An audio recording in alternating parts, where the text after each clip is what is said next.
Muito bem, irmãos, nós estudamos o mês passado sobre... Oi, Jackson. Romanos, glória a Deus. Tem alguém que lembrou aí de Romanos, né? E Romanos é uma carta, quem escreveu? Paulo. Na verdade, quem escreveu foi Tércio, né? Ele foi o escriba, mas o autor é Paulo, porque foi Paulo que ditou a carta de Romanos. E nós temos algumas informações muito interessantes de Romanos, porque Paulo não fundou a igreja de Roma. Paulo, ele fala que ele gostaria de estar com essa igreja, ele tinha um prazer tremendo de querer estar com eles, porque lá existia uma fé que era propagada por todos os lugares. Vocês já imaginaram uma fé tão tremenda e tão maravilhosa, que faz tanta diferença na vida das pessoas, que todo mundo se ouve falar que naquele lugar tem uma fé incrível. Agora, irmãos, ter uma fé quando tudo vai bem é fácil. Difícil é ter uma fé quando tudo vai, quando a perseguição começa a tomar conta, quando a situação começa a se complicar, e você ser fiel no meio da luta, da dificuldade, aí começam os problemas, e problemas seríssimos, não é? Então, Romanos, a gente acredita que começou, na verdade, ali no Pentecoste. Por que no Pentecoste? Porque no Pentecoste muitas pessoas se converteram. E algumas delas voltaram para as suas terras, não é? Como ninguém havia ido até lá, acredita-se até que Priscila e Áquila foram as pessoas que começaram a igreja em Roma. Então, ali em Roma, eles estiveram crescendo sem a presença de nenhum apóstolo. Olha como Deus faz as coisas de maneira tremenda. E ao fazer isso, irmão, de maneira tremenda, olha só, o Senhor faz com que eles cresçam na fé, que eles conheçam da palavra de Deus. E a gente sabe que tem um tema: o justo viverá pela fé, não é? A justiça de Deus. Queria que eu ler alguns versículos só para relembrar o livro a carta de Paulo aos Romanos. Então abra sua Bíblia aí, irmão, em Romanos capítulo de número 1, para ficar mais claro aquilo que eu estou falando. Romanos começa com uma saudação diferente das outras, não é? Uma saudação muito rica. E Paulo, então, ele traz uma visão, como em todas as cartas, ele então fala sobre a paz e a graça de Deus e vai desenvolvendo aí de uma maneira tremenda, falando quem ele realmente é. Vamos lá, irmãos?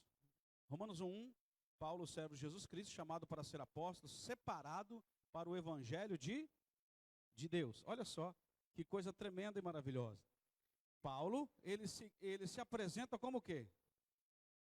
Servo de Deus, não é?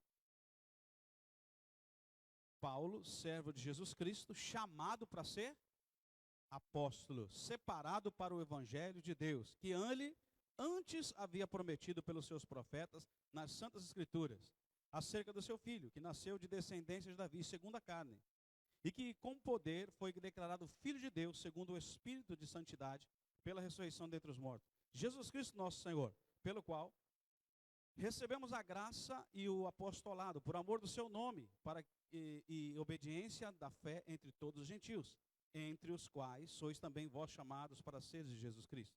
A todos os que estáis em Roma, amados de Deus, chamados para seres santos, graça a vós outros e paz, da parte do Senhor, nosso Pai, e do Senhor Jesus Cristo.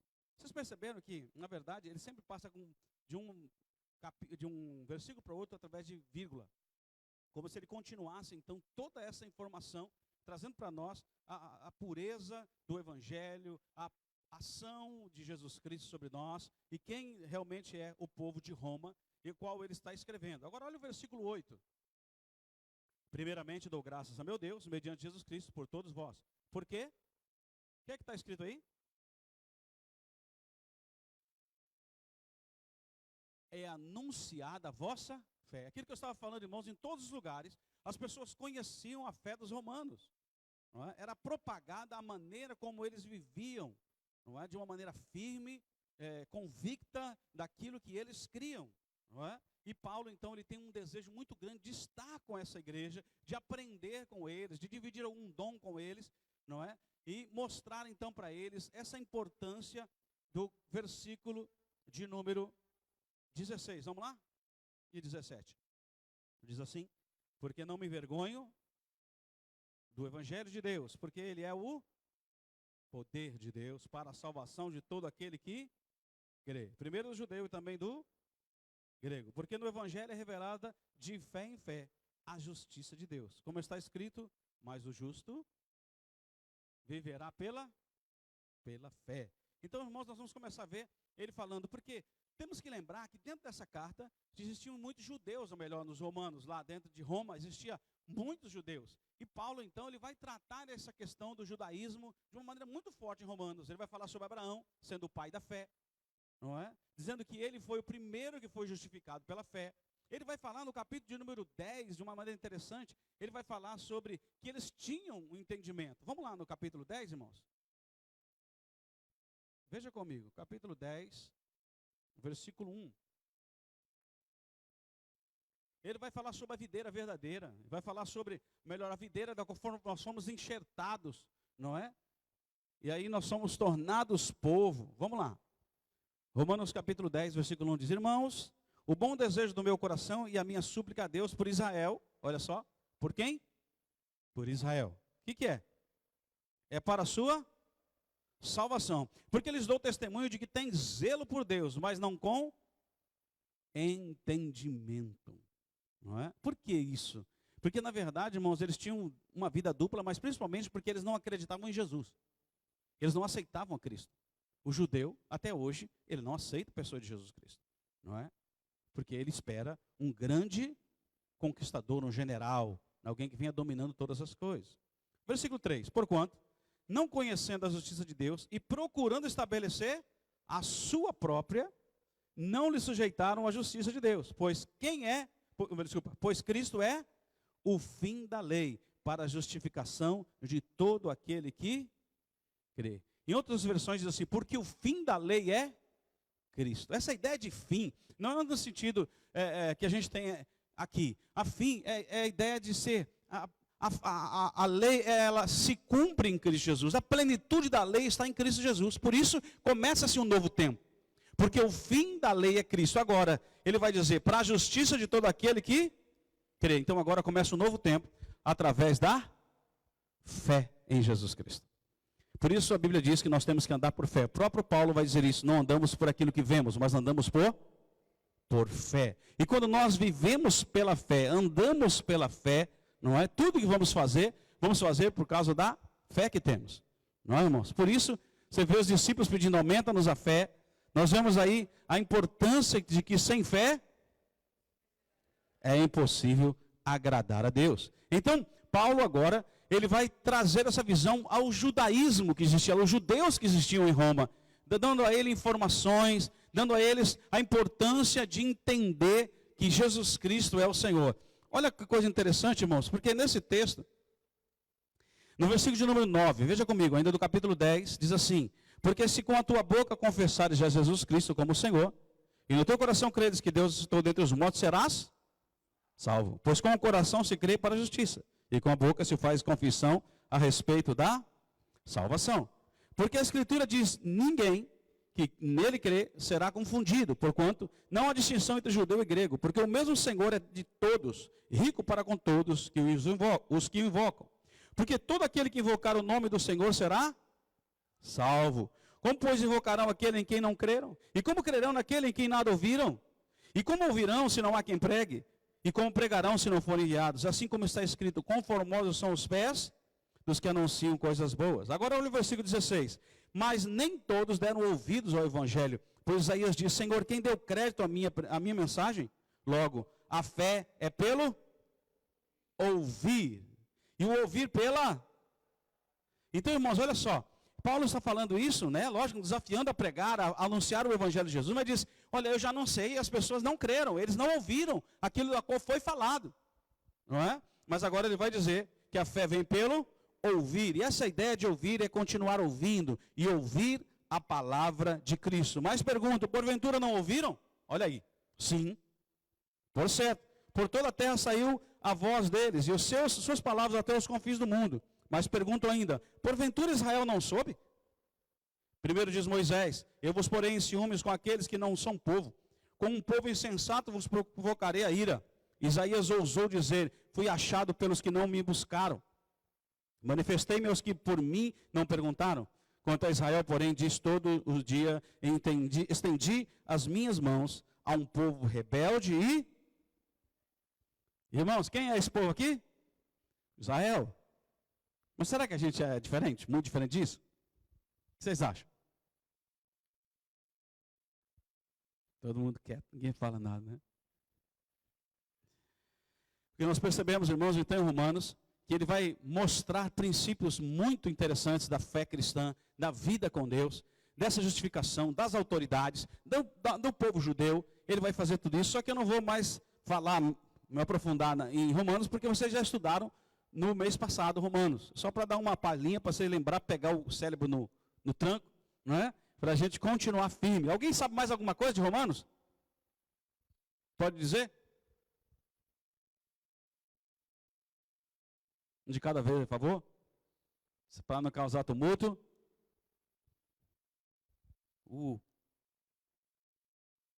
Tá bom, irmãos. Vamos então para Coríntios. Quem escreveu? Primeira carta de Paulo aos Coríntios. Paulo, 1º e 2 Coríntios, não é? Nós vemos que Paulo, no 1 Coríntios, ele está, na verdade, trazendo uma informação da casa de Coré, não é? Porque trouxeram informações que existiam pecados lá no meio do povo, dos Coríntios, que era uma cidade portuária como a nossa, era uma igreja que não tinha muito conhecimento, mas tinha vários dons. Você vê que os dons, eles são tratados no capítulo número 12, vai falar sobre o amor no capítulo 13, lembram disso não? Estão comigo ou não? Isso. Só que os dons se manifestavam, não é? Havia uma manifestação de Deus lá em Corinto, só que eles não tinham entendimento, eles não sabiam trabalhar com isso. Existia pecado no meio do povo, ao ponto de Paulo entregar Satanás àquele cara que tinha sexo com a sua madrasta. Capítulo 5 diz isso, não é? E a gente percebe então que existia entre eles uma imaturidade tão grande que as causas deles de resolver, eu briguei aqui com o seu Luiz, só de exemplo, eu briguei com ele, sabe o que nós vamos fazer? Vamos na justiça. Quando Paulo diz assim, não, vocês não têm que ir na justiça e deixar os incrédulos resolverem questões relacionadas à vida de vocês. Na verdade, vocês tinham que ter uma atitude diferente, vocês resolverem entre vocês, porque são cristãos. E aquele que tem um coração cristão, ele vai sempre agir conforme Cristo. Diga amém. Só que não. Não é? Ó? Quando a gente tem alguma coisa contra outro irmão, o que a gente faz? Vai lá e resolve com ele, não é assim? E quando ele não quer pagar, o que a gente faz? Justiça nele. Não é assim? Só que estava acontecendo exatamente isso. E Paulo vem dizendo, olha, não é isso. Vocês deviam resolver entre vocês. E não precisa levar ao sinédrio, não precisa levar a outras pessoas que não conhecem a Deus para poder julgar as causas de vocês. Está entendendo, irmão? Diga amém. Então vamos lá. Vamos começar aqui em Atos capítulo 18. Se você tem revista, abra aí a sua revista na página 87. Atos 18, Atos dos Apóstolos 18. Versículo 1 ao 18. Queridos, só para lembrar, nós sabemos que Atos é o início da igreja, não é? Aonde começa a igreja de Jesus? Que cidade? Santos, né? Foi? Não. São Paulo? Não? Na Bahia? Aonde começa a igreja de Jesus? A primeira igreja foi aonde? Jerusalém. Vocês estão com medo de falar, irmão? É isso? Eu estou botando medo em vocês, é isso? Vocês estão olhando para mim com medo? Sim, não? Não, né? Olha só. Jerusalém é a primeira igreja. O Espírito Santo desce aonde? Onde o Espírito Santo desceu? Jerusalém, não é? Eles foram revestidos pelo poder do Espírito Santo em Atos, e ali começou então a igreja. Com a pregação de quem? Quem fez a primeira pregação na igreja? Para que houvesse conversões? Pedro. Pedro, ele pregou, e quantas almas se converteram? 3.000 almas, não é? Sem contar aí mulheres e crianças.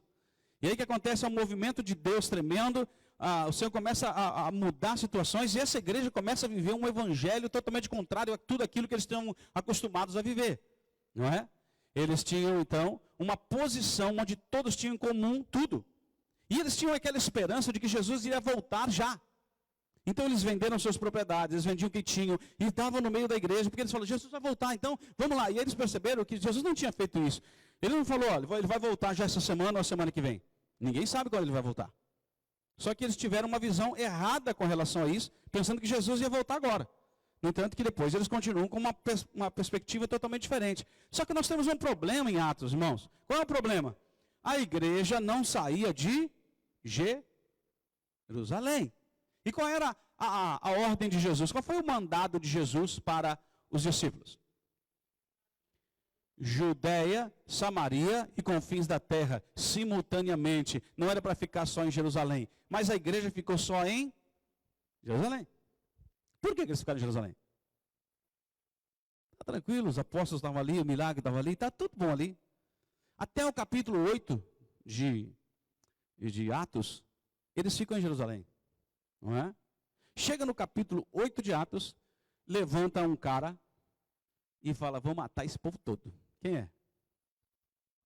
Saulo, não é? Que depois seu nome é mudado para Paulo. E Saulo vem então, e quando ele começa a espalhar o povo, né, sendo usado por Deus na verdade, e agora eles vão, primeiro, né, Jerusalém, qual era a próxima cidade? Judeia, a outra? Vocês querem ver, antes de ler esse versículo? Veja o capítulo 8, irmãos, antes de ler o versículo 18, vamos no 8 aqui. Diz assim no versículo 1, naquele dia, levantou-se grande perseguição contra a igreja que estava em Jerusalém, e todos, exceto os apóstolos, foram, leia aí na sua Bíblia, dispersos por onde? Judeia e, olha só, quer dizer que o povo não faz, Deus vai cumprir o seu propósito, vai ou não vai? Então Deus vai mandar uma perseguição, e com a perseguição o que o povo faz? Obedece, não é? É a vontade de Deus, Deus falou que tinha que ser assim, e assim foi, não é? Agora vamos lá para o capítulo de número 18, para falar sobre essa questão de Corinto. Quem achou, diga amém. Vamos lá. E depois disso partiu Paulo de Atenas e chegou a Corinto. E entrando um judeu por nome Áquila, natural do Ponto, que pouco antes viera da Itália, e Priscila, sua mulher, porque Cláudio tinha decretado que todos os judeus saíssem de Roma, foi ter com eles. E por ser do mesmo ofício com eles, moravam juntos e juntos trabalhavam, pois eram por ofício fabricantes de tendas. Ele discutia todos os sábados na sinagoga e persuadia a judeus e gregos. Quando Silas e Timóteo desceram da Macedônia, Paulo dedicou-se inteiramente à palavra, testificando aos judeus que Jesus era o Cristo. Com estes, porém, se opuseram e proferiam injúrias. Sacudiu ele as vestes e disse, o vosso sangue seja sobre vossa cabeça. Eu estou limpo desde agora, vou para os gentios. E saindo dali entrou em casa de um homem temente a Deus chamado Tito Justo, cuja casa ficava junto da sinagoga. Crispo, chefe da sinagoga, creu no Senhor com toda a sua casa, e muitos dos coríntios, ouvindo, criam e eram glória. E de noite disse o Senhor em visão a Paulo, não temas, mas fala. O que é que está escrito aí, irmão? E não te... Rapaz, você já pensou, você está fazendo a obra de Deus, a coisa está pegando, a perseguição está chegando, a coisa está apertando, de repente vem uma palavra de Deus e diz o quê? Não temas. Você já ouviu não temas em alguma outra parte da Bíblia? Aonde você viu? Lembra de Josué? Não temas que eu sou contigo. Olha o que ele diz aqui, não temas. Mas o que você tem que fazer? Fala e não te... Rapaz, irmãos, se nós temos uma tarefa, é essa. Uma tarefa que não pode sair do nosso coração, da nossa vida. Nós temos que falar. E não se calar. Olha só, continua aqui. Porque eu estou contigo e ninguém te acometerá para te fazer mal. Pois tenho muito povo nessa cidade. E ficou ali 1 ano e 6 meses, fazendo o que, irmãos? Ensinando entre eles a palavra de Deus. Irmãos, é interessante que eles todos os dias estavam no templo, diz ali Atos. Né? Aqui Paulo fica 1 ano e meio ensinando a palavra de Deus, e o povo com sede de Deus, querendo aprender de Deus, porque há uma perseguição tremenda, e às vezes eu fico pensando, Senhor, será que o Brasil precisa de uma perseguição para que eles possam despertar da necessidade de conhecer a palavra de Deus, de estudar a palavra de Deus, de aprender de Deus? Irmãos, o ensino nos protege, o ensino nos fortalece, o ensino nos dá recursos para ensinar outros, o ensino nos ajuda a tomar decisão segundo a vontade de Deus. Então Paulo tem uma preocupação tão grande de ensinar para que eles cresçam, ensinar a verdade de Deus. E aqui, irmãos, vem uma coisa interessante, eu estava falando com meus filhos essa semana. Existem 3 pilares da educação. Primeiro é saber. Segundo é saber fazer. Terceiro é saber ser. Tem gente que sabe, mas não sabe fazer.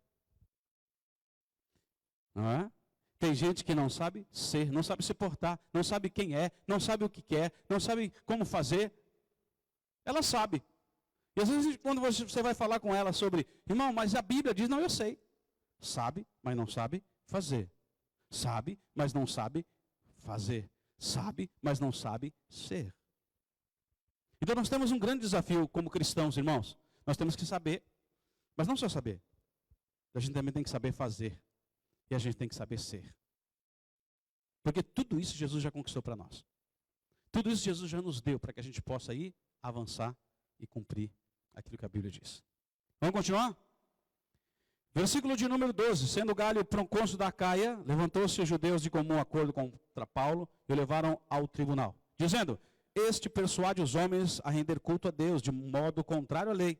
E quando Paulo estava para abrir a boca, disse Galho aos judeus: se de fato houvesse aos judeus algum agravo ou crime perverso, com razão eu vos sofreria. Mas se são questões de palavras, de nomes e da vossa lei, disso cuidai vós mesmos, porque eu não quero ser juiz dessas coisas. E expulsou-os do tribunal. Então todos agarraram Sóstenes, chefe da sinagoga, e os pancavam diante do tribunal. E Galho não se importava com nenhuma dessas coisas. Paulo, tendo ficado ali ainda muitos dias, despediu-se dos irmãos e navegou para a Síria. E com ele Priscila e Áquila, havendo rapado a cabeça em Cencreia, porque tinha um voto. Até aqui tá bom, irmãos? Então, olha só, nós podemos perceber que Coríntios, ele traz para nós, então, uma iniciativa de Paulo de ir e pregar a palavra de Deus. Deus falando com ele ali, dizendo: não te cales, fale, não é? A gente sabe que Paulo vai enfrentar perseguição, vai enfrentar crenças diferentes, vai enfrentar idolatria, vai enfrentar problemas, mas ele não para. Ele continua. Agora, irmãos, eu queria ouvir de vocês, o que será que faz Paulo não parar? Se ele sabe de tudo isso que aconteceu, para quem ele vai pregar o evangelho? Não é melhor ficar em casa?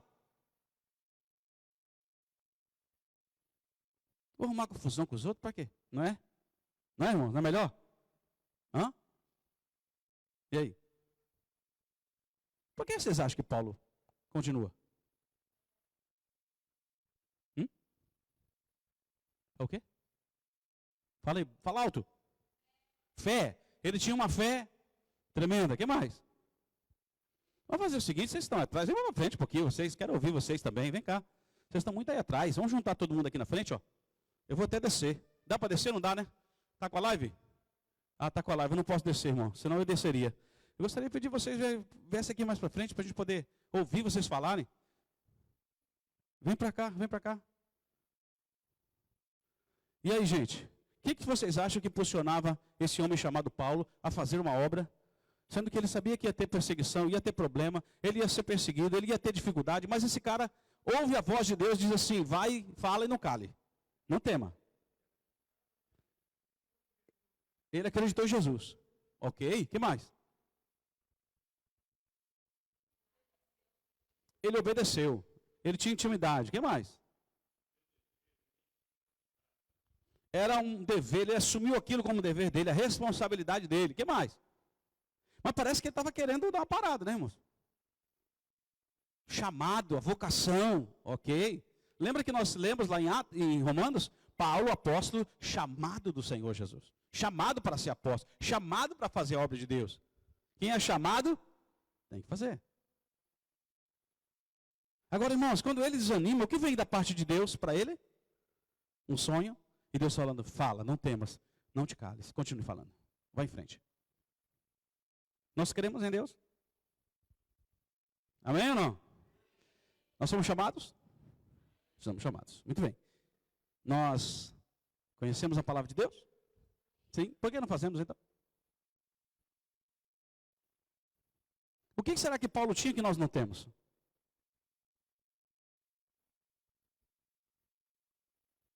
Deu-lhe uma, deu-lhe duas, deu-lhe três. O que será que Paulo tinha que nós não temos? Será que era intimidade com Deus? A gente pode ter essa intimidade com Deus. O que falta em nós? Querer. O que mais? Coragem. Eu acho que a gente precisa entender, irmãos, a nossa vocação. A gente entender quem nós somos. Saber fazer, saber ser. Lembra disso? Nós temos que entender que Deus tem algo muito maior em nossas vidas. Mas o quanto nós acreditamos nisso?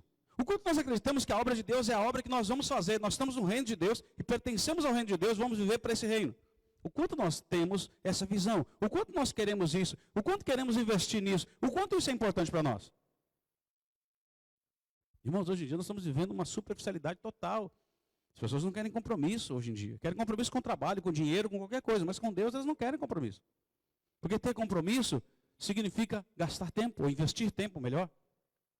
Significa dar a sua vida, dar o seu melhor. Mas hoje as pessoas querem o melhor para si. Paulo não tinha preocupação se ia morrer, se ia ser chicoteado, se ele ia trabalhar contra a idolatria, ele sabia disso tudo. Ele não estava preocupado com nada disso, ele estava preocupado em fazer a obra de Deus. E aí eu pergunto, o que nós estamos preocupados? A Bíblia diz, não temas, fale e não te cales. Não importa o que vão pensar de mim, eu vou falar. Não importa o que vão pensar de mim, eu vou fazer a obra de Deus. Não importa o que as pessoas estão pensando. A gente não faz assim quando vamos gastar dinheiro? Está preocupado com alguém vai falar alguma coisa que você vai gastar, pagar a conta. Ninguém fala assim, vou te pagar a conta para você. Fala? Não. Ninguém quer saber. Não é assim? Agora, trazendo para essa realidade, nós percebemos então, irmãos, que, olha só, Paulo tinha uma visão correta do reino de Deus. E essa visão que nós precisamos ter, uma visão de pecado, que isso mata, isso leva o homem ao inferno. O salário do pecado é todos pecaram e carecem da glória de Deus, ou destituídos estão da glória de Deus. Então nós começamos a perceber essa realidade, essa necessidade de vivermos aquilo que a palavra de Deus diz. Porque isso faz toda a diferença, não importa a situação que está na frente, nós continuamos firmes com o Senhor. Porque nós vamos enfrentar idolatria, perseguição, palavras terríveis e outras coisas mais. Mas o quanto nós estamos dispostos a falar, a ouvir a voz de Deus, não temas, vai em frente. Eu sou contigo. Por onde quer que tu andes.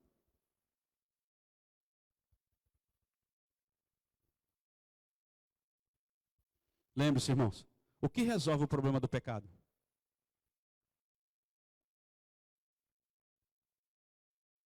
O que resolve o problema do pecado? Cristo, o sangue de Jesus. É isso que resolve o problema do pecado. Se não for o sangue de Jesus, não adianta obedecer. Não é assim? Quem perdoa os pecados? O sangue de Cristo. Não é? Ele derramou o sangue de Jesus Cristo, seu Filho, nos purifica de todos os pecados. Então, irmãos, nós vamos ver Paulo trabalhando essa questão da graça, de perdão de pecados, essa manifestação da graça pela fé, essa justiça de Deus manifesta em Cristo, não é? Para perdão dos nossos pecados, para que então pudéssemos avançar no poder do Espírito Santo. Mas eu queria que você abrisse aí a sua Bíblia agora em 1 Coríntios. Vamos lá?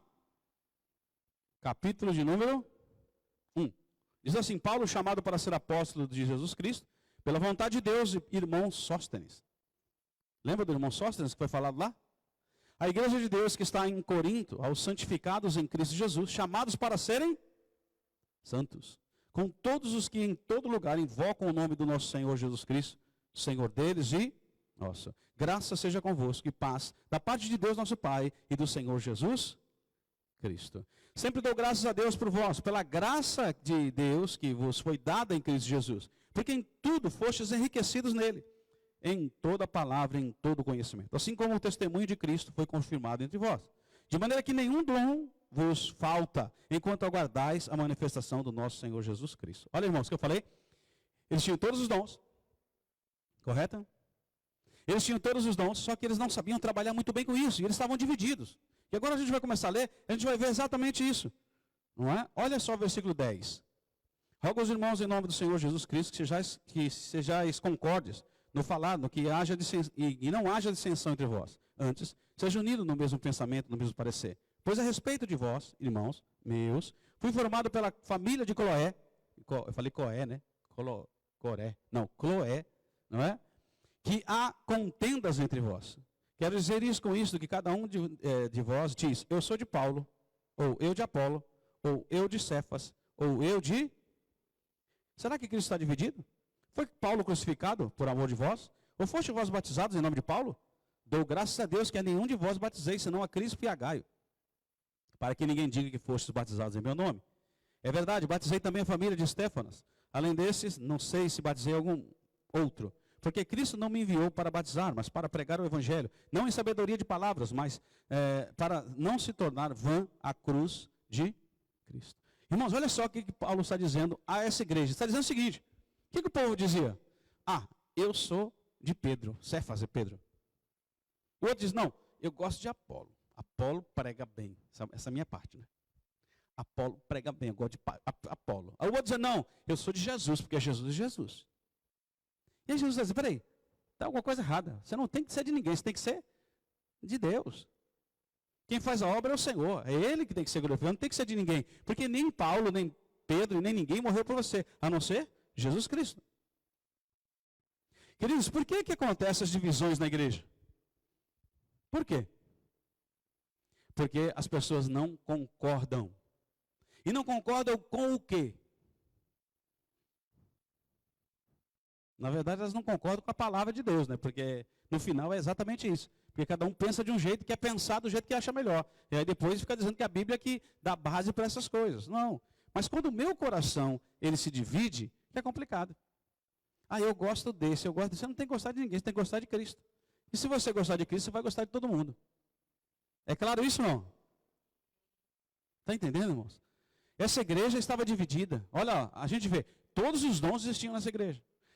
Como nenhuma outra igreja a gente percebe essa manifestação dos dons, não é? Paulo falando sobre a graça de Deus que estavam sobre eles, mas eles não sabiam o que fazer com a graça de Deus. Não sabiam o que fazer com os dons espirituais, só de orientação. E Paulo então escreve a carta para dizer a eles aquilo que eles precisavam fazer. Não adianta ter manifestação se não tem conhecimento. Diga comigo, não adianta ter manifestação se não tem conhecimento. Está entendendo, irmãos? Ah, mas Deus fala, mas será que é Deus? Se eu não conheço, como é que eu vou saber se é Deus ou não? A palavra de Deus está aqui para me orientar, não é? E o que estava acontecendo era isso. As manifestações estavam acontecendo, mas eles estavam divididos. A manifestação estava acontecendo, mas eles não sabiam como trabalhar com isso. Não tinha maturidade. Agora eu quero que você olhe para o capítulo de número 2, irmão. Veja comigo aí. Capítulo de número 2. Porque agora, no capítulo 2, ele vai falar sobre a questão do Espírito Santo. O poder do Espírito Santo, não é? Mas eu queria que você visse aí o versículo de número... Vamos começar a partir do versículo...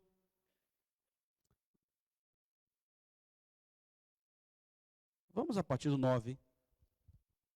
Se alguém conseguir uma aguinha para mim, eu ia agradecer, por favor.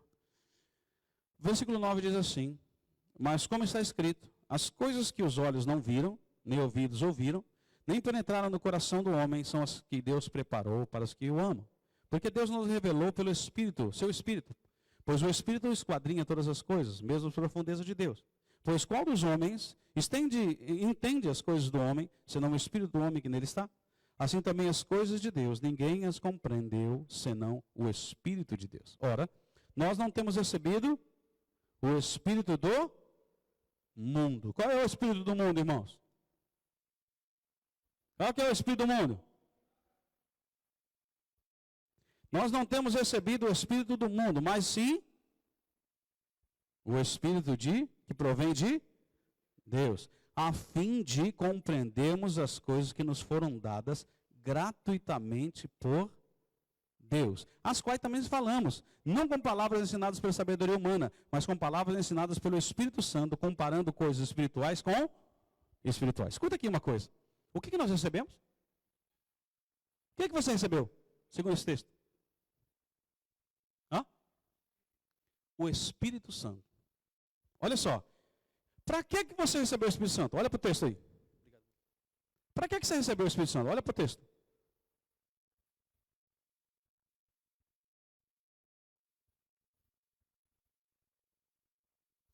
Opa, para discernir as coisas espirituais. Olha para o texto. O que mais?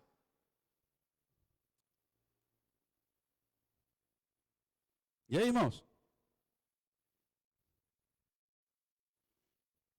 Ensino? Olha o texto. A primeira coisa que o texto diz aí, qual que é? Versículo 11. Pois qual dos homens entende as coisas do homem, senão o Espírito do homem que nele está? Assim também as coisas de Deus ninguém compreendeu, senão o Espírito de Deus. Ora, nós não temos recebido o Espírito do mundo, mas sim o Espírito que provém de Deus. A fim, o que diz aí? A fim o quê? De conhecermos, de compreendermos as coisas que nos foram dadas gratuita. Por quem? O que Deus te deu gratuitamente? A graça. O que mais? Remissão de pecados. O que mais? A salvação foi paga? Você pagou? Não. Salvação. O que mais? Poder do Espírito? O Espírito Santo? Vida eterna. Olha só, irmãos. A Bíblia diz que o Espírito Santo, ele foi nos dado para que a gente possa compreender ou conhecer, diz algumas versões, o quê? Aquilo que nós recebemos de maneira gratuita. Escuta, essas coisas que nós recebemos de maneira gratuita, dá para comprar? Não dá para comprar. Isso aí você só recebe se o Senhor te der. Ninguém consegue ter essas coisas, se o Senhor não lhe der. Você está entendendo? Só que o Espírito de Deus está em nós, para que nos fazermos compreender. Então, quanto mais nós dependemos do Espírito de Deus, mais nós vamos compreender aquilo qual o Senhor nos deu. E para que Ele nos deu. Nós vamos conhecer, nos aprofundar nisso. E olha o versículo de número 13. As quais também falamos, não com palavras ensinadas por sabedoria humana, mas com palavras ensinadas pelo Espírito Santo, comparando coisas espirituais com espirituais. Agora, irmãos, ora, o homem natural não aceita as coisas do Espírito de Deus. Por quê? É loucura, lição loucura. E não pode entendê-las. Isso vou falar de novo. Não pode entendê-las. Por quê? Elas se discernem espiritualmente. Se você pegar 2 Coríntios capítulo 4, você vai ver a palavra de Deus dizendo que a luz do Evangelho não resplandece sobre a vida daqueles homens que tiveram o seu entendimento cegado. O diabo, ele cega o entendimento dos incrédulos para que não lhes resplandeça a luz do Evangelho. Então por que eles não podem crer? Estão cegos. Aonde? No entendimento. Eles ouvem, eles veem, mas eles não conseguem entender. Agora, a quem Deus deu o Espírito Santo para conhecer e compreender? Ô glória! Então glória aí, irmão. Isso é motivo de alegria. Rapaz, o Espírito de Deus está sobre nós para nos fazer conhecer e compreender aquilo que é o seu propósito. Aquilo que Ele já nos deu. Não é aquilo que Ele vai nos dar ainda. Aquilo que Ele já nos deu. Você está entendendo? Diga amém. Ô glória. Vamos continuar? Versículo de número 15. Mas o que é espiritual discerne bem tudo, enquanto ele por ninguém é discernido. Pois quem jamais conheceu a mente do Senhor para que possa instruí-lo? Mas nós temos, o que nós temos, irmãos? A mente de Cristo. Escuta, presta atenção, nunca mais esqueça, por favor. E nem diga que o bispo foi que disse, tá bom? Tem gente que diz, o bispo disse que eu tenho a mente de Cristo. Eu vou dizer quando é que você tem a mente de Cristo. O contexto está falando sobre o Espírito Santo. Então, quando você é dirigido pelo Espírito Santo e pela palavra de Deus, você tem a mente de Cristo. Agora, quando você é dirigido pelo seu coração, você tem a mente de quem? Melhor não falar, né, irmão? Hã? É melhor não falar, né? Então, a gente só tem a mente de Cristo quando cheios do Espírito Santo e sendo dirigidos por Ele. Quando nós agimos pela palavra, porque o Espírito Santo vai nos fazer lembrar. O Espírito Santo vai ministrar sobre a nossa vida para que a gente conheça e viva e compreenda e conheça as coisas concernentes àquilo que o Senhor tem nos dado. Faltou um amenzinho, ninguém dá amém aí, rapaz. Hoje vocês não estão dando nem amém, hein? Então, querido, ser um cristão é entender que as lutas acontecem, mas saber que as promessas de Deus estão sobre as nossas vidas. Ser um cristão é ser dirigido pelo Espírito Santo e agir por Ele. Saber fazer, saber fazer, saber ser. É entender que nós agimos por Cristo. Nós agimos porque o Espírito Santo está. Agora, irmãos, como é que pode o Espírito Santo agindo numa igreja tão carnal dessa?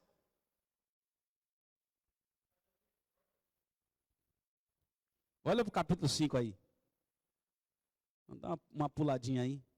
Versículo 1. Geralmente se ouve que há entre vós imoralidade. Imoralidade que nem mesmo entre os gentios se vê, a ponto de haver quem vive com a mulher do seu pai. Eita! Já pensou? O pecado comendo solto. Mas a misericórdia de Deus, do outro lado, se manifestando. E vós estáis inchados. E nem ao menos pranteastes para que fosse tirado do vosso meio quem praticou esse mal. Irmãos, tem coisas que a gente fala assim, não, é irmãozinho, vamos aceitar. A Bíblia diz que tem pessoas que a gente não deve nem receber em casa. Principalmente aqueles que são repreendidos e continuam na prática. Estão entendendo? Outra coisa, se é disciplinado, e você vai ler esse texto, não vou conseguir falar tudo, mas se você olhar para esse texto, você vai ver disciplina na igreja. E quando a disciplina é feita, ninguém tem que falar com a pessoa. Isso é falta de amor, isso não é falta de amor, isso não diz é disciplina. E essa pessoa tem que sofrer o dano para que seja restaurada, para que Deus trabalhe na vida dela, para que ela se arrependa. Nós não temos que tratar a pessoa como antes. Está entendendo isso? Parece estranho isso, né? Mas se você ler a Bíblia, você vai ver que é assim. Por quê? Ela teve uma disciplina dentro da igreja. E por causa dessa disciplina, ela vai sofrer as consequências dela. Nós temos que amar essa pessoa, sim, mas não o pecado dela. Não é? E se ela continua na prática do pecado, então ela vai se ver com Deus. Não é comigo nem com a igreja, vai se ver com Deus. E se ela não aceita a disciplina, a Bíblia diz que ele não é crente. Ele é bastardo, ele é incrédulo. Porque Deus colocou autoridade sobre a igreja de Jesus Cristo. Então, irmãos, quando nós disciplinamos alguém por causa de pecado, e esse alguém sai da igreja, vai para outro lugar, e lá é colocado como tal, ele vai levar maldição para aquela igreja. Ele está debaixo de disciplina. Então, ele primeiro precisa voltar, resolver o problema dele, e aí sim continuar a obra que Deus tem na vida dele. Agora, uma coisa é certa, você vê, esse homem estava dormindo com a mãe, com a esposa do pai. E o povo estava...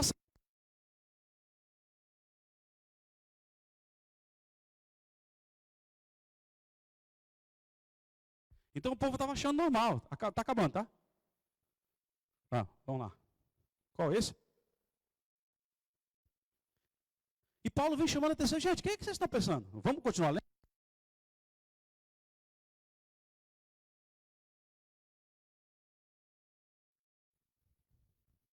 Estão com o olho grande aí, irmão? Vamos lá. Versículo 3. Eu, na verdade, ainda me ausente no corpo, mas presente no espírito, já julguei como se estivesse presente aquele que cometeu essa ultraje. Em nome do Senhor Jesus, congregados vós e o meu espírito, pelo poder do nosso Senhor Jesus Cristo, seja, leia aí para mim, entregue para quem? Para o anjinho. Qual é o anjinho? Qual é o nome do anjinho? Hein? Satanás, seja entregue para Satanás. Mas vamos parar aqui, irmão, vamos continuar. Olha só, o texto diz assim: seja entregue a Satanás para a destruição da carne, para que o espírito seja salvo no dia do Senhor Jesus. Ele vai ser salvo? Vai, mas o diabo vai fazer o que quer com ele. Porque ele não se arrepende. Estão entendendo? Diga amém.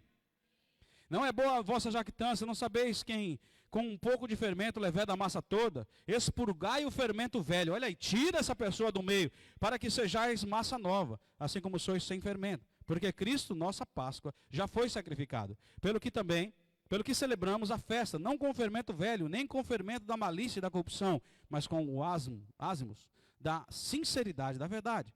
Já por carta vos escrevi, que não vos comunicasseis com os que se prostituem. O que é que você tem que fazer? Ou melhor, o que é que você não tem que fazer? Se associar, se comunicar com pessoas assim. Porque, irmãos, eles repreendidos, eles não se arrependem. E quando você vai querendo dar amor, querendo ajudar, querendo fazer, você faz com que ele não se arrependa. Então, por isso que quando ele está disciplinado, a Bíblia diz que a gente não pode fazer esse tipo de coisa. Pelo contrário, ele precisa sofrer o dano disso. Ele precisa cair em si, se arrepender, e isso é um trabalho de Deus. Quem é que faz o homem se arrepender? Só o Espírito Santo. Mas tem gente que quer fazer o homem se arrepender. Não, eu vou lá ajudar ele, eu vou ficar do lado dele, não, eu vou fazer... Peraí, irmão, tu é o Espírito Santo? O Espírito Santo só tem um, não é tu. Não é assim? Então nós temos que entender, irmãos, que o Senhor de maneira clara nos orienta. E quando a gente não tem maturidade, a gente começa a fazer coisa errada. A gente começa a tomar decisões erradas, achando, em nome do Evangelho, do amor de Deus, que a gente pode agir de qualquer jeito. Não, a Bíblia está nos orientando como nós devemos agir diante de uma disciplina. Ah, mas o irmão, coitado. Não é coitado, irmão. Ele tem que entender que ele está errado. E o que ele tem que fazer? Ele tem que se arrepender. O que Paulo disse? Paulo foi um pouquinho pior. Ele falou assim, entregar Satanás. Para que ele seja... a carne seja destruída e ele seja salvo. Ele não perdeu a salvação. Porque nós não cremos na perda de salvação. Não é? Ninguém pode perder algo eterno. E vamos continuar aqui, irmãos. Vamos lá, versículo 10. Com isso, não me referia à comunicação em geral com os devassos desse mundo, ou com avarentos, ou com roubadores, ou com idólatras, porque então vos seria necessário sair do mundo. Mas agora vos escrevo que não vos comuniqueis com aquele que, dizendo ser irmão, olha aí a pessoa certa, for imoral, devasso, diz aqui, ou avarento, ou idólatra, ou maldizente, ou beberrão, ou roubador, com este tal, nem sequer comais. Em outra palavra, não tenha nem comunhão com essa pessoa, porque ela precisa se arrepender. É dura ou não é dura essa palavra? Muito. Mas, irmãos, é orientação da palavra de Deus para nós. Versículo 11. Mas agora vos escrevo que vos não comuniquei aquele que dizendo, já foi, 12.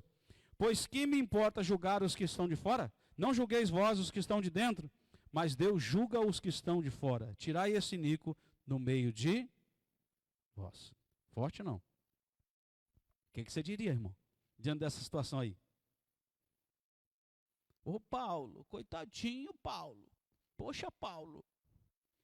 Irmãozinho, nós amamos ele. E o irmão tem que ficar com a gente, tem? Uma laranja podre, vamos trazer para a nossa realidade aqui. O que ela faz? Quando você coloca junto de outras laranjas. Não é assim?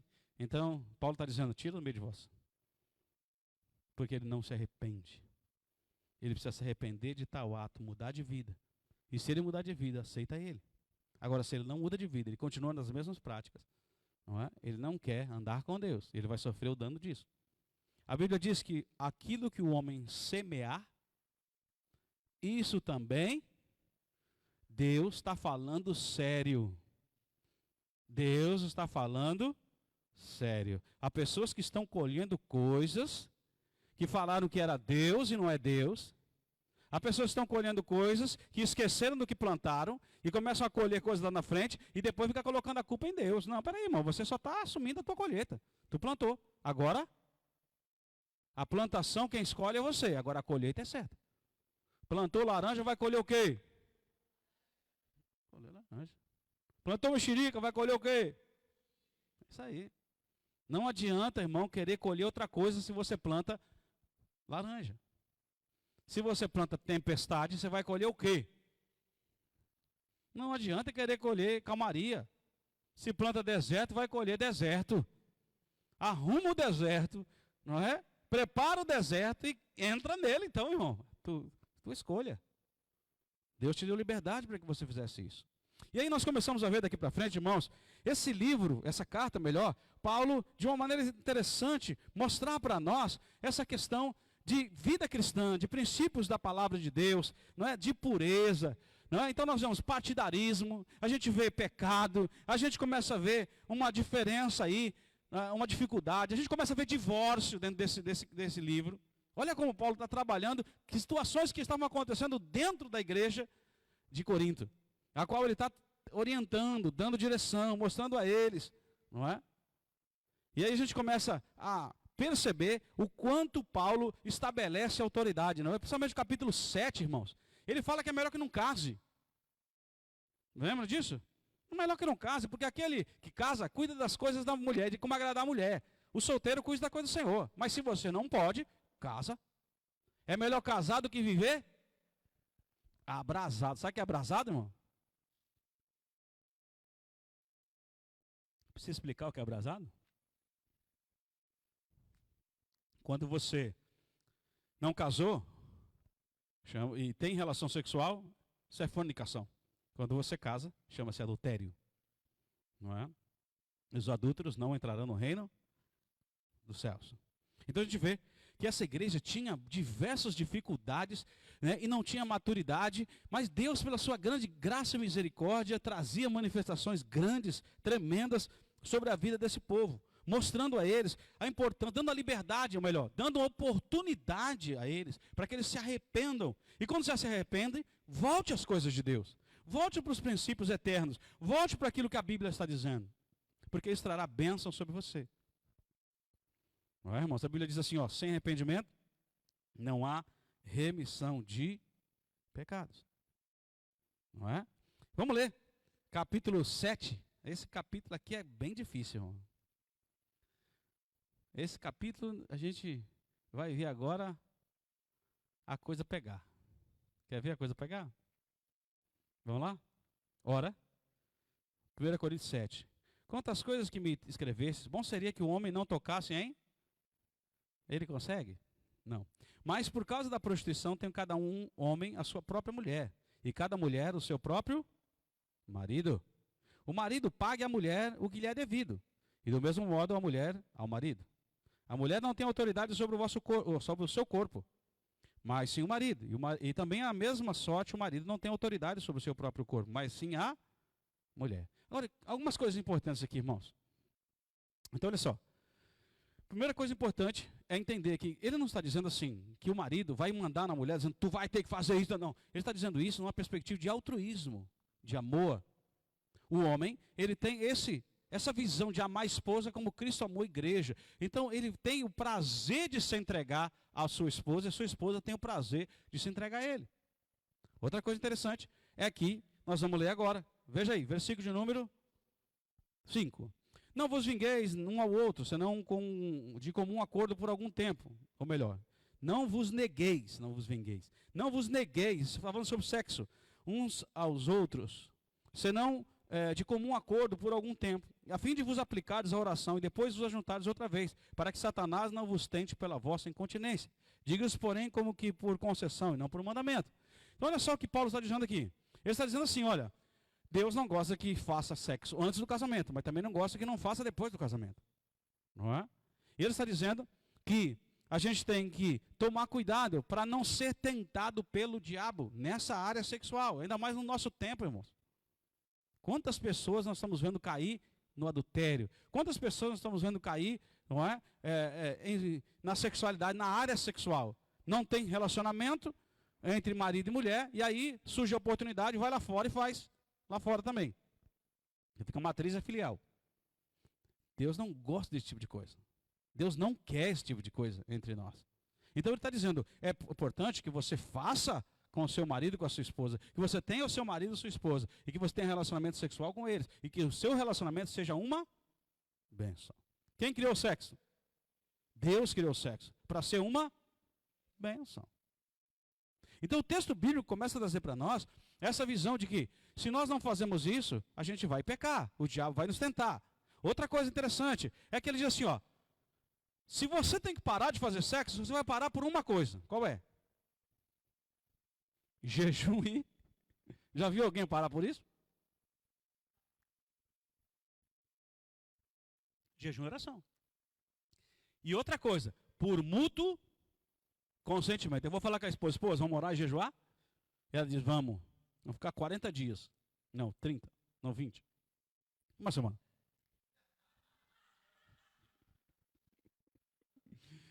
Tem que ser mútuo consentimento aí, irmão. Concorda? Concorda. Então nós vamos jejuar e orar com um propósito específico. E nós vamos jejuar o sexo. É bênção isso? É bênção. Mas tem propósito nisso. Agora, se não tem mútuo consentimento, não faça. Agora, semana que vem, nós vamos começar os 40 dias de jejum. Não é? Quem sabe você se anima. 40 dias aí, só no clamor, irmão. Não é? Eu acho que 40 dias é muito tempo, cuidado com esse negócio, não é? Tem que ser com sabedoria, com direção de Deus. Se Deus mandar fazer, faz até 60. Agora, se Deus não mandou, não faça. Porque isso vai dar problema na tua vida. E, gente, nós temos que lembrar uma coisa, as pessoas são diferentes. Cada um é de um jeito. Cada casal tem sua característica. Agora, a Bíblia, ela está sobre todos os casais e todos os relacionamentos. Agora, o que o diabo quer fazer com a palavra de Deus? Deturpar, mentir, enganar. O que o diabo quer fazer, irmãos? Quer assim, ó, não tem com a sua esposa, o que você faz? Vai no mundo, busca outra. Não tem com o teu marido, sabe o que você faz? Vai buscar fora. É isso que o diabo vai dizer. Só que isso não é de Deus. Casou, assuma a responsabilidade. Por isso, saiba com quem você casa. Não é? Infelizmente, hoje em dia, as pessoas estão dizendo, casei, e agora? Separei. E depois, casei, e agora? Separei, e depois, casei, separei. Casei, separei. Fábio Júnior, com a Gretchen, né? Já pensou o Fábio Júnior casado com a Gretchen? Misericórdia. Dá para pensar um negócio desse? Então, assim, virou bagunça, virou baderna, irmão. Virou uma coisa, não tem sentido, não tem valor. O casamento hoje em dia não tem valor nenhum. Não deu certo com uma, pega a outra. Porque você tem direito de ser feliz. Espera aí, não é assim que a Bíblia diz. Não é isso que Deus quer. Isso é prostituição. Isso é malignidade no coração do homem. Precisa mudar isso aí, essa realidade. Por isso, Paulo vem dizendo. Então, a grande proposta não é que você se divorcie. A grande proposta é que você se acerte com o seu marido, se perdoe e tenha uma atitude diferente. Igual com a sua esposa. É complicado isso? Muito. Mas, irmãos, eu tenho dito assim, a gente fala que Deus transforma, mas transforma a vida do outro, não a minha. Transforma o casamento do outro, não o meu. Peraí, se Deus transforma, ele transforma. Não, mas já estou orando há uma semana. Já estou orando há 10 dias, 10 anos. Irmão, ora mais 10, que Deus vai fazer a obra. Creia. É difícil, é complicado. Mas a gente precisa tomar uma postura certa e correta. Sabe o que o mundo vai dizer? O mundo vai dizer, você tem direito de ser feliz. Deus quer que você seja feliz. Deus quer que você seja feliz. Então o que você tem que fazer? Cuidado com quem você casa. Para depois não ficar colocando a culpa em Deus. Quem escolheu? Foi tu? Agora, irmão. Vai. Mas eu não era crente, não importa. Tu entrou na aliança. E agora precisa mudar. Casamento é coisa séria. Deus leva em consideração. Olha só, a Bíblia diz que Deus, ele está no dia do casamento como testemunha. Olha só. Deus diz isso. Ele entra em aliança com um homem e uma mulher. Porque os dois eram dois e agora são um. No entanto que ele fala assim, se você tem sexo com a prostituta, você se torna uma carne com ela. Se você tem sexo com qualquer pessoa, você se torna uma carne com ela. E assim, facinho de entender. Não é? Então, a gente começa a ver essas orientações práticas do que Paulo está dizendo à igreja de quem? De Corinto, irmão. É forte ou não é forte? Rapaz, o negócio é pesado. Você vê os pecados que estavam acontecendo lá, eles estavam com uma atitude totalmente errada, fazendo coisa errada, casando, recasando e fazendo de qualquer jeito. E agora Paulo vem falando para eles o que é a realidade. Ok? Podemos para frente, irmãos? Versículo 8 diz assim, Digo, porém, aos solteiros e às viúvas que lhe é bom se ficarem assim, como eu. Mas se não podem conter-se, case-se. Porque é melhor casar do que viver abrasado. Todavia aos casados mando, não eu, mas o Senhor, que a mulher não se aparte do marido. Se porém se apartar, que fique sem casar, ou se reconcilie com o marido. E que o marido não deixe a mulher. Mas aos outros digo eu, não, Senhor, se algum irmão tem mulher incrédula e ela consente em habitar com ele, não se aparte dela. E se alguma mulher tem marido incrédulo e ele consente em habitar com ela, não se aparte dele, porque o marido incrédulo é santificado pela mulher, e a mulher incrédula é santificada pelo marido crente, de outro modo, os vossos filhos seriam impuros, mas agora são. Mas se o incrédulo se apartar, aparte-se, porque neste caso, o irmão ou irmã não está sujeito à servidão, pois Deus nos chamou em paz. Pois, como sabes tu, ó mulher, se salvarás o teu marido, ou como sabes tu, o marido, que salvarás tua mulher. Então, irmão, nós temos que viver de tal maneira, se temos alguém não crente, que ele se converta. Agora, se ele não se converter e quer continuar com você, você vai continuar firme com ele ou com ela. Ah, não, eu vou me separar porque ela não é crente. Nada disso. Nada disso. Ou ao contrário, eu vou me separar porque ele não é crente. Não, continua firme aí. Testemunha, vive a palavra de Deus para que ela se converta. E se enquanto ele quiser viver com você, você vai viver. Aí o dia que ele fala assim, ó, eu não quero mais viver com você, vai embora. Aí pronto, aí é outra coisa. Fica livre da servidão, de estar debaixo da autoridade daquela pessoa. Ou estar casado com aquela pessoa. Aí é diferente. Então Paulo vem nos orientando de maneira tremenda, não é? O solteiro, a viúva, não é? Na verdade, ele coloca condições assim muito fortes para essa questão de casamento. Vamos em frente, irmãos. Versículo 17. Somente ande cada um como o Senhor lhe repartiu, cada um como Deus o chamou. E é isso que ordeno em todas as igrejas. Foi chamado alguém estando circuncidado? Permaneça assim. Foi alguém chamado da incircuncisão? Não se circuncide. A circuncisão não é e também nada é, e também a circuncisão nada é, mas sim a observância dos mandamentos de Deus. Cada um fique no estado em que foi chamado. Foste chamado sendo escravo? Não te dê cuidado, mas se ainda podes tornar-se livre, aproveita a oportunidade. Pois aquele que foi chamado no Senhor, mesmo sendo escravo, é um liberto do Senhor. E assim também o que foi chamado sendo livre, escravo é de Cristo. Fostes comprados por bom preço. Não vos façais servos dos homens. Irmãos, cada um fique diante de Deus no estado em que foi chamado.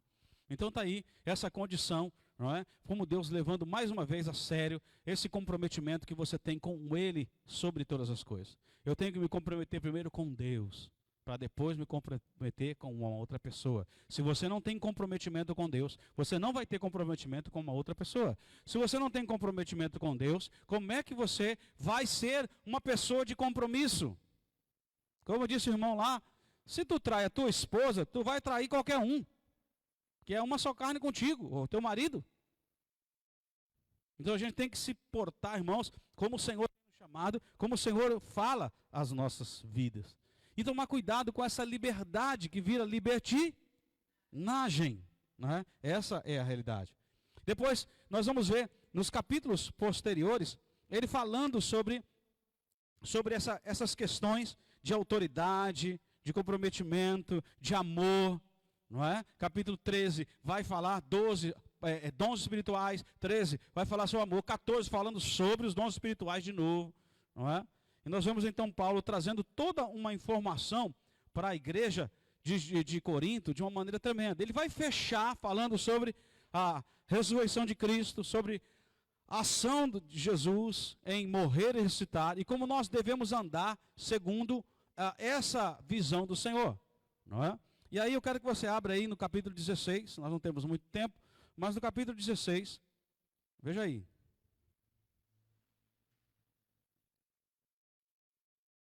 Vamos a partir do verso 19. 16, 19 diz assim: as igrejas da Ásia vos saúdam-vos afetuosamente no Senhor, Áquila e Priscila, com a igreja que está em sua casa. Todos os irmãos os saúdam, saudai-vos uns aos outros com ósculo santo. Essa saudação é do meu próprio punho, Paulo. Se alguém não ama o Senhor, seja anátema, o maldito. Maranata, está dizendo, venha Senhor Jesus. A graça do Senhor Jesus seja convosco. O meu amor seja com todos vós, em Cristo Jesus. Então você vê, ele abre essa carta, né, falando sobre a pessoa de Jesus, a graça do Senhor, a manifestação do poder de Deus. Mas agora ele fecha a carta falando sobre as bênçãos que vêm provenientes do Senhor. E aqueles que são dele e aqueles que não são. Aqueles que andam segundo a vontade de Deus. Aquele que ama o Senhor e anda segundo aquilo que ama. E aqueles que não andam. Irmãos, obedecer não é fácil, mas necessário. E a maioria das pessoas não querem obedecer. Porque obedecer dá trabalho. Porque obedecer dói. Mas só escuta uma coisa, sem obediência não há vida cristã. A Bíblia diz que é melhor obedecer do que sacrificar. E quando você se rebela contra a vontade de Deus, a palavra de Deus, como acontece com os judeus, eles não aceitando e não conhecendo a justiça de Deus, o que eles fazem? Eles colocam as próprias justiças. A própria justiça dele mesmo. Vou fazer desse jeito aqui. Eu não conheço a vontade de Deus, eu não conheço a justiça de Deus, então eu vou colocar a minha. E toda vez que a gente coloca a nossa justiça, o que acontece?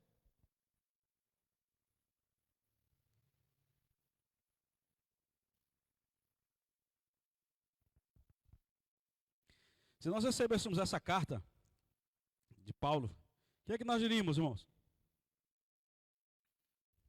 O que é que você diria se você recebesse uma carta dessa? O que é que você diria? Paulo, obrigado por essas orientações, essa liberdade que eu tenho em Cristo. Obrigado pela direção que eu tenho pelo Espírito Santo. Mas eu estou aprendendo que no meio da igreja eu tenho que tomar decisões diferentes. Eu tenho que tomar uma postura diferente com relação aos de fora. Eu preciso aprender com relação aos dons espirituais. E aqui está dizendo sobre os dons mais espirituais, sobre o verdadeiro amor. Não é? Eu tenho que entender onde são os limites da vida cristã, da liberdade cristã, e como eu tenho que viver segundo a vontade de Deus. Paulo, eu entendi que não adianta manifestação sem conhecimento. Eu vou fazer coisa errada. Não é? Judeus precisam aprender. Gentios precisam aprender. Todos nós precisamos aprender os princípios da vida cristã. E colocar isso como prática diária das nossas vidas. Entender que nós fomos sepultados com Cristo. Nós não vivemos mais nós. E aí Gálatas fala sobre isso. Não é? Mas Paulo trazendo no capítulo 15 isso aí. Não sou eu mais quem vive, mas é Cristo que vive em mim. Por que Cristo vive em mim? Porque o Espírito de Deus está em mim. Para que eu possa discernir tudo aquilo que é necessário. Tudo aquilo que Ele já tem me dado. Amém, irmão? Glória a Deus. Que essa palavra esteja no nosso coração. Que a gente consiga viver essa realidade, irmãos. Nós vamos errar? Vamos, mas temos o Senhor para nos ajudar, nos corrigir. Ele nos tem dado poder. Ele tem nos dado graça.